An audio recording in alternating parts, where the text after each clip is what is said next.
Tapos nasa linis area, samahan nyo naman nga yung gastador na yan sa grocery vlog niya for today's video.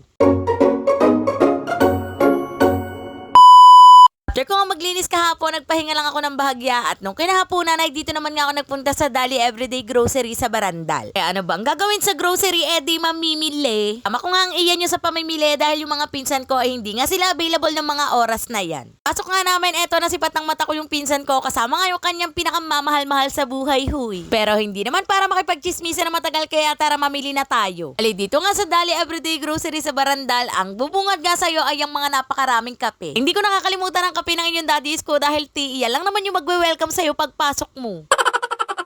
Kung kumuha ng kape ay dito naman nga ako sumunod sa mga tinapay. Yan nga yung hindi pwedeng mawala sa grocery list namin, yung tinapay dahil ang iyan nyo ay napakatakot talaga sa tinapay. Isa pa, hindi ko nga pinagbabaon ng pera si Iya sa school at iyang mga tinapay nga na yan yung pinapabaon ko sa kanya. Paman na hindi ko talaga sinanay si Iya pagdating sa pera dahil baka magmukhang pera kagaya ko paglaki. Huy, hindi.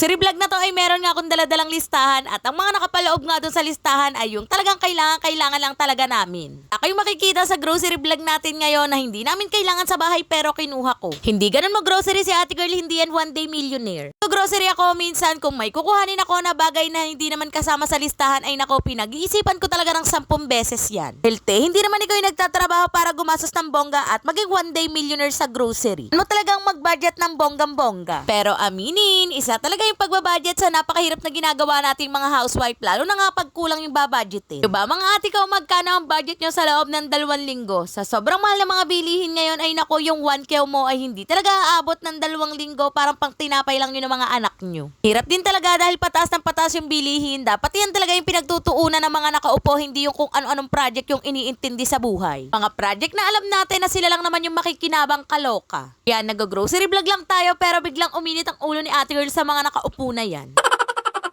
O, sa sobrang daldal ng babae, nakatapos na nga yan siya ng pag-grocery. May nakita ba kayo na walang kwenta na kinuha ng di ba? Wala. Pag may nakita ko dyan na hindi kasama sa listahan at mga candy yon, ay alam nyo na siguro kung sinong salarin. Pero mapunch yung mga pinamili ko, ayan, magbabayad na nga ako. O, di ba napakayaman? Bundle-bundle yung pera ka sa 50s.